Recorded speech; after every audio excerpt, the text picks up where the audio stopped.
Hi guys, आप सब अच्छे होंगे। कोविड-19 चल रहा है, थोड़ा अपना ध्यान दीजिए और घर पे रहिए, सेफ रहिए।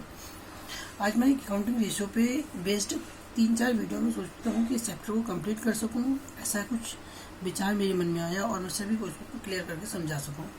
इसलिए मैंने कुछ इंपॉर्टेंट टॉपिक लेके थोड़ा सा अकाउंटिंग रेशो और basic information of liquidity ratios में एक्सप्लेन करने की कोशिश की है। देखते हैं कहाँ तक और कितना मैं समझा पाता हूँ। बाकी इसकी 4-5-6 वीडियो आएंगी लगातार और सभी वीडियो में धीरे धीरे पूरा अकाउंटिंग रेशो कंप्लीट हम कर देंगे। ओके, अगर वीडियो अच्छी लगे तो लाइक सब्सक्राइब करिए और जिससे कि हमारा मोटिवेशन बढ़े और हम अदर वीडियो भी बनाएं। अकाउंटिंग रेशो लेखांकन समीकरण बोलते हैं हिंदी में, इंग्लिश में होता है अकाउंटिंग रेशो। अकाउंटिंग रेशो का मेन फंडा होता है रेशो डिपेंड करते हैं numerical relationship between the two terms. किसी भी दो नंबर के बीच में जो न्यूमेरिकल रिलेशन होगी दैट कॉल्ड रेशो। जैसे मान लीजिए 25%, दैट मीन्स उसका 25 का 100 के साथ रिलेशन है, 100 का परसेंट 25 है। ये 2:1 तो 1 से उसका 2 रिलेशन है। तो टू नंबर्स के बीच में जो रिलेशनशिप होती है उसको हम बोलते हैं रेशो। अकाउंटिंग रेशियो क्या है? When ratio are calculated on the basis of accounting information. जब अकाउंटिंग इन्फॉर्मेशन का, अकाउंटिंग न्यूमेरिकल्स के, डाटाज का हम इन्फॉर्मेशन का क्या करते हैं, रेशियोज निकालते हैं, तो उसको क्या बोलते हैं? अकाउंटिंग रेशियोज बोलते हैं। Then these are called accounting ratios, accounting ratio बोलते हैं। अकाउंटिंग रेशियो एक इम्पोर्टेंट टर्म्स है। किस चीज़ के लिए इम्पोर्टेंट है? हमारी बिजनेस के लिए इम्पोर्टेंट है। और इसमें हम ज़्यादातर जितने भी फाइनेंशियल स्टेटमेंट होते हैं उसी के रेशियोज निकालने की कोशिश करते हैं। जैसे कि ट्रेडिंग पीएल, बैलेंस शीट से हम बहुत सी इंफॉर्मेशन निकालते हैं। जैसे कि कंपनी की बैलेंस शीट सभी को समझना संभव नहीं होता, तो कंपनियां इस रेशियोज के माध्यम से सभी को आसानी से समझा सके, इसलिए हम इसका यूज करते हैं।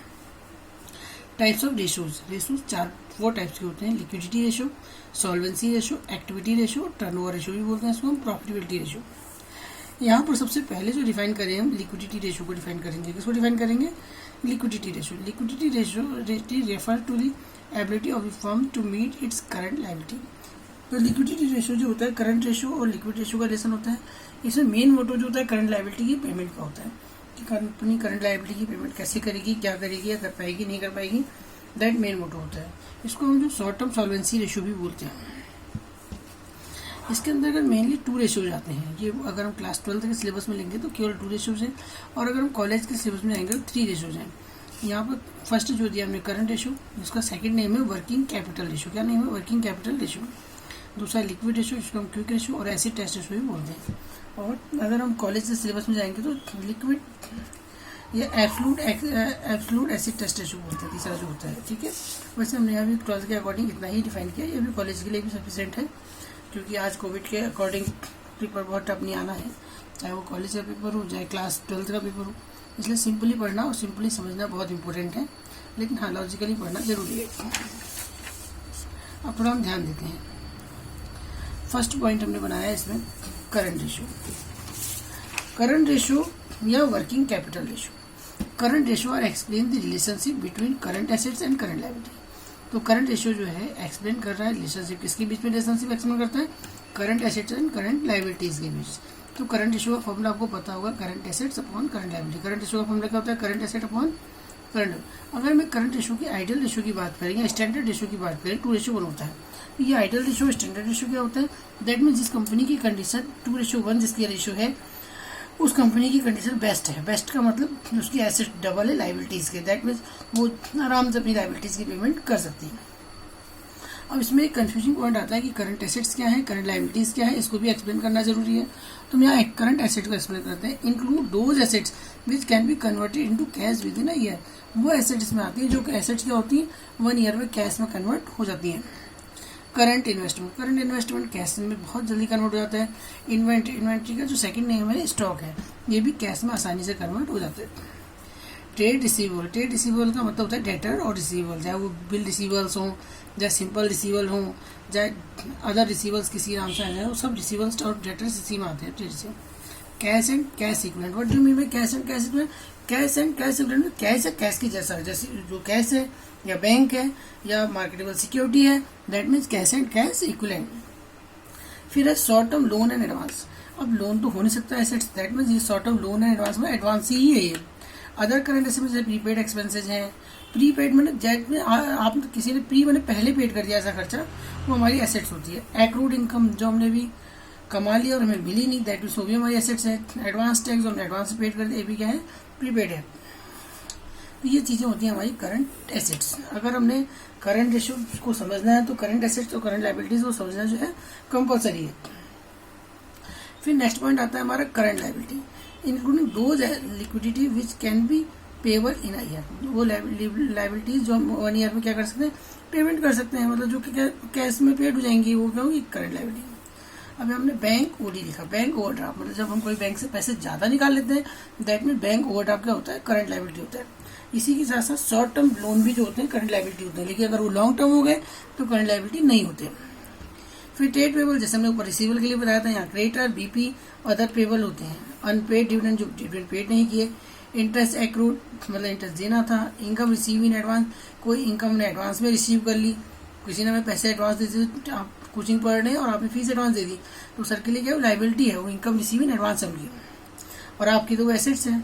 और यहाँ पे आउटस्टैंडिंग एक्सपेंसेस, जो हमने वर्क करवा लिया, पैसे की पेमेंट नहीं करी, वो खर्च हो गए। प्रोविजन फॉर टैक्स, टैक्स का प्रोविजन है, पैसे देने हैं। प्रपोज डिविडेंड, डिविडेंड की पेमेंट करनी है। दैट मीन्स ये सब चीज़ें क्या करंट लाइबिलिटीज़ हैं। तो मुझे लगता है आपको current assets and current liabilities clear हो गई होंगी और कोई कन्फ्यूजन इसमें नहीं होगा, मुझे ऐसा लगता है। ठीक, अब इसके आगे चलते हैं। हम आपको एक नए टॉपिक में नई बातें करते हैं। पहला रेशो जो था हमारा करंट रेशो था, दूसरा रेशो है हमारा क्विक रेशो। क्या दूसरा रेशो है, क्विक रेशो।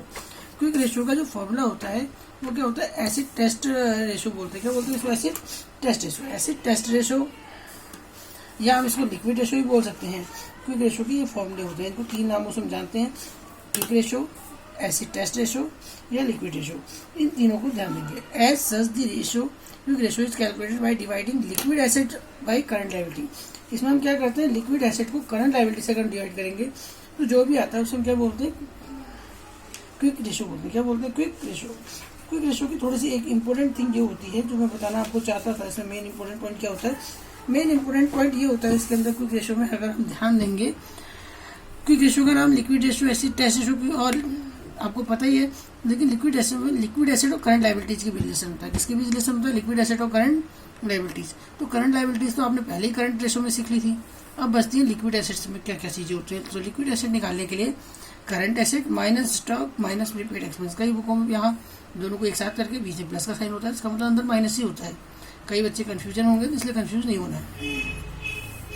अब यहाँ पर एक सिंपल क्वेश्चन हमने लिया है, calculate current ratio and quick ratio. आज मैं केवल एक ही क्वेश्चन ले रहा हूँ, सिंपल क्वेश्चन।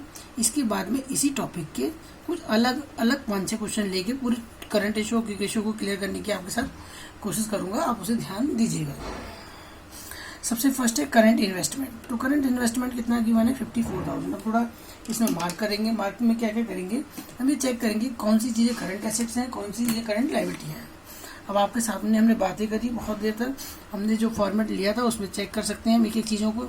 सबसे पहले करंट इन्वेस्टमेंट है। करंट इन्वेस्टमेंट क्या होती है, करंट एसेट्स होती है। क्या होती है, करंट एसेट्स होती है। इन्वेंट्री भी क्या होती है, करंट एसेट्स होती है। हमने लिख लेते हैं आगे से, ठीक है।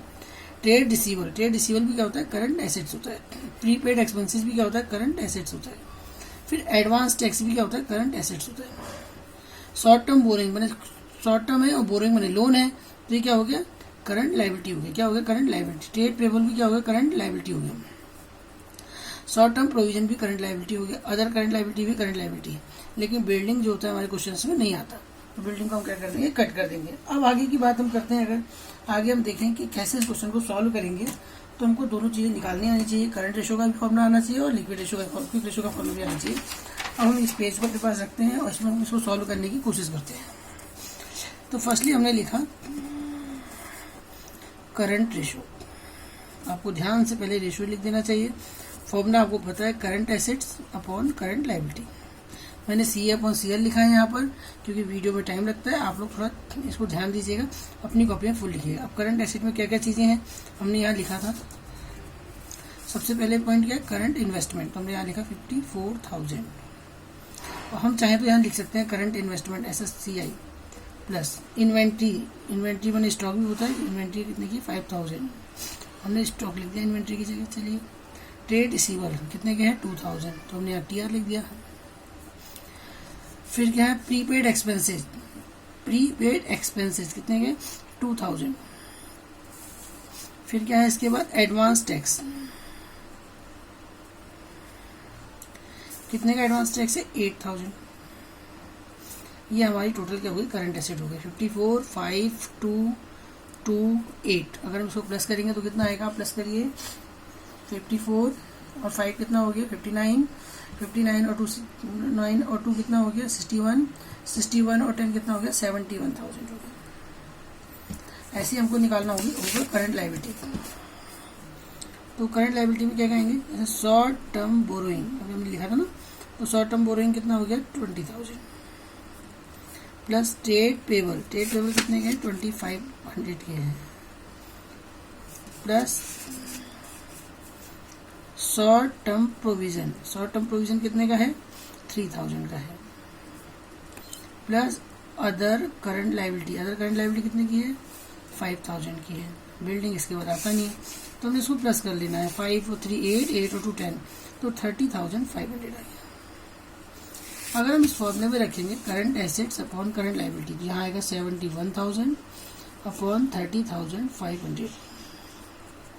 अब यहाँ अगर हमने इसे सॉल्व किया 30,500 से 71,000 को अगर हम डिवाइड करते हैं तो आंसर आता है 2.33:1। कितना आंसर आता है 2.33:1। इसके पीछे हम इसको 1 लगाते हैं, इस चीज़ का ध्यान देना। ऐसे हमने यहाँ लिक्विड रेशियो में शायद भूल गए थे बताना, तो इसका आइडियल रेशियो क्या होता है 1:1। ठीक है, ध्यान दीजिएगा। ये पूरा जब टॉपिक हम कंप्लीट करेंगे उसके बाद एक छोटा सा हम टेस्ट भी ले सकते हैं, उसको भी ध्यान दीजिएगा। करंट रेशियो के बाद सेकंड पॉइंट आता है लिक्विड रेशियो, जिसे हम क्विक रेशियो भी बोलते हैं। हम क्विक रेशियो भी लिख के कर सकते हैं, और क्विक रेशियो का फॉर्मूला आपको पता है, क्विक एसेट या लिक्विड एसेट एक ही चीज़ होती है अपॉन करंट लायबिलिटी। तो करंट लायबिलिटी तो हमने पहले कैलकुलेट कर रखी है, हमें कैलकुलेट करना है क्विक एसेट कैलकुलेट करनी है। क्विक एसेट बराबर क्या होता है current asset minus stock minus prepaid expenses. अब मैंने इतना ही लिखा है, आप ध्यान दीजिएगा थोड़ा सा। अब करंट एसेट हमारी कितनी है 71,000, स्टॉक हमारा कितना है 5,000, प्रीपेड एक्सपेंसेस 2,000 दिए हैं, और जो एडवांस टैक्स होता है ये भी हमेशा प्रीपेड ही होता है, हमें इस चीज़ को भी ध्यान देना होगा। एडवांस मैंने प्रीपेड, एडवांस का मतलब क्या हुआ प्रीपेड, जो हमें पहले दे दिया वही एडवांस है, वही प्रीपेड है। अगर हम इसको कैलकुलेट करेंगे तो कितना आएगा 56,000 आएगा। कितना आएगा 56,000। आगे हम यहाँ लिख देंगे क्विक एसेट कितनी 56,000 है, और करंट लायबिलिटी कितना है 30,500 है। इससे हम इसको डिवाइड करेंगे 30,500 से 56,000 को, तो जो हमारा आंसर आएगा 1.84:1। कितना आएगा 1.84:1। अब आप थोड़ा सा अगर इसको देखना चाहें तो चेक भी कर सकते हैं, ये 2.33 है, मतलब ये थोड़ा सा करंट रेशियो ज़्यादा है, और यहाँ ये 1.84 है, तो ये भी क्या है क्विक एसेट रेशियो भी ज़्यादा है अपने आइडियल रेशियो से। मुझे लगता है ये आपको समझ में आया होगा। बहुत लंबी वीडियो ना बन जाए इसलिए मैं आज इतना ही टॉपिक इस वीडियो में कंप्लीट कर रहा हूँ। नेक्स्ट वीडियो में करंट रेशियो क्विक रेशियो से रिलेटेड बहुत सारे अच्छे क्वेश्चन हम लेंगे, जैसे 5-6 क्वेश्चन इन्हीं से रिलेटेड होंगे, फिर हम नेक्स्ट टॉपिक में जाएंगे। ओके, सब कुछ समझ में आया होगा, आशा करता हूँ कि सब कुछ समझ में आ गया होगा।